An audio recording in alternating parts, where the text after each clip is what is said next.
mọi người. Hôm nay mình sẽ kể chuyện cho mọi người nghe nha. Hôm nay mình sẽ kể câu chuyện Giết chó khuyên chồng. Mời mọi người cùng lắng nghe. Xin chào mọi người.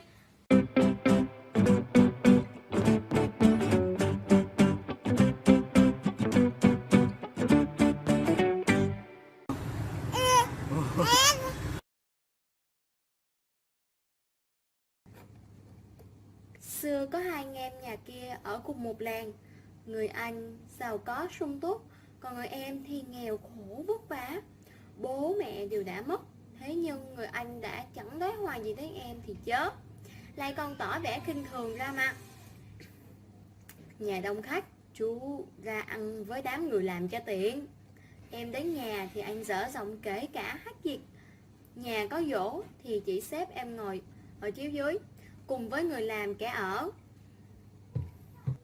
Hằng ngày hắn ta rất hay đàn đúm với một đám những kẻ vô công rồi nghề.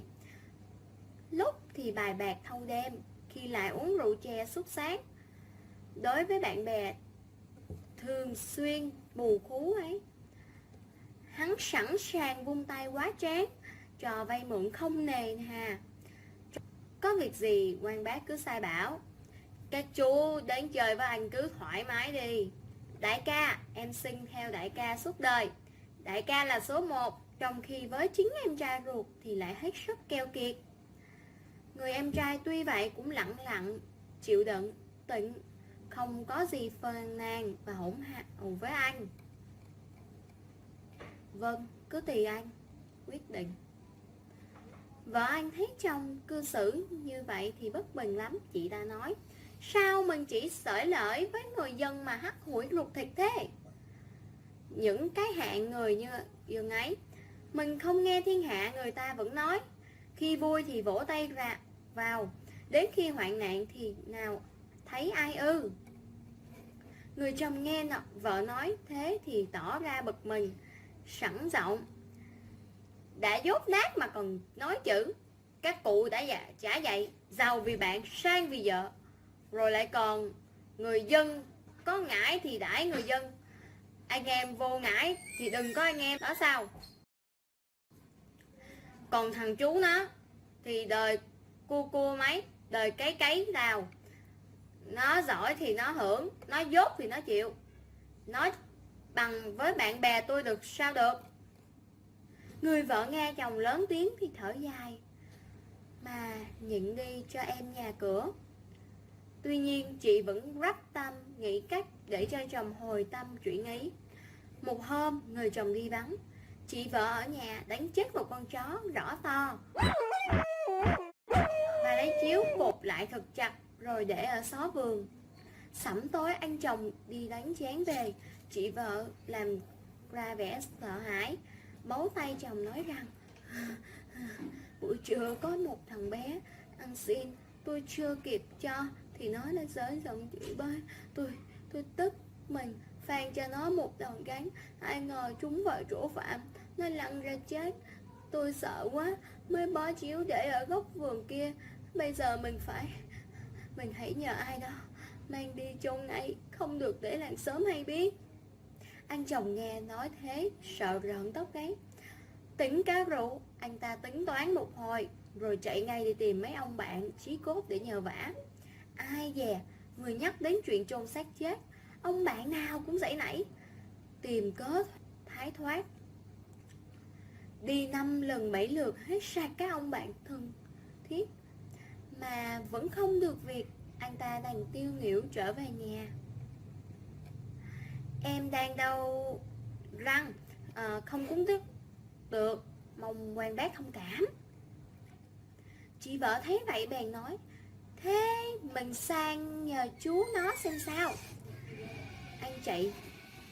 Anh ta bèn chạy sang nhà em. Người em tức thì đến ngay, nghe thủng chuyện liền cùng hai anh chị khiêng cái xác truy chôn luôn, không chút hề hà.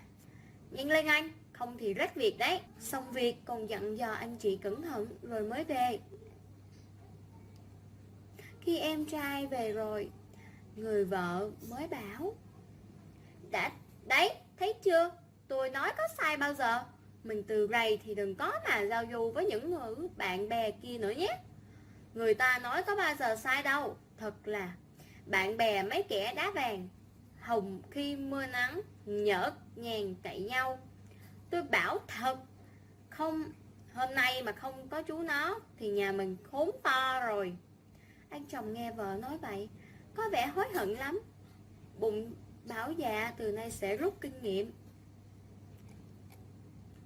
Ai ngờ ngày sáng hôm sau, kinh nghiệm chưa kịp rút, vừa dậy đã thấy mấy ông bạn quý kéo đến đầy nhà, tưởng là hai vợ chồng đánh chết người phi tang thật, nên bọn họ đã dở mặt, đòi phải đưa tiền bạc ra mới chịu yểm đi cho.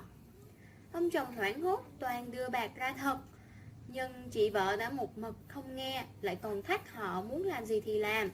Tài giỏi thì đi bẩm quan đi, đây không có bạc đâu. Đám bạn hữu ấy không bóp nặng được gì cả, tức giận trở về, rồi cùng nhau cáo quan. Bẩm quan, trong thôn có vụ giết người ngay giữa ban ngày, còn xin bẩm báo.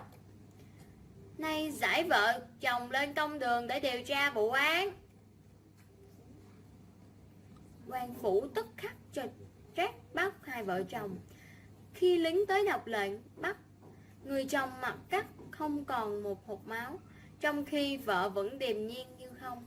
Thôi chết, lần này có mà đi tù một gông. Trước công đường, khi quan tra hỏi, người vợ mới khai rõ đầu đuôi câu chuyện giết chó để thử bạn chồng và khuyên chồng ra sao. Quan tức tốc cho lính đến bãi hoang quật sát lên xem. Quả nhiên thấy một con chó to đùng. Quan liền sai đánh đòn bọn nguyên đơn xấu bụng, rồi ban khen cho vợ. Người vợ hiền biết cách khuyên nhủ chồng theo lẽ phải.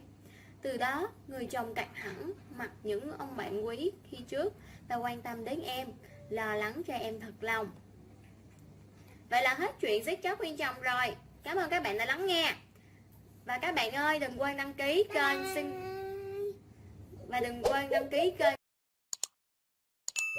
bấm like giúp tụi mình luôn nha. Bye bye mọi người, chào tạm biệt mọi người, bye bye.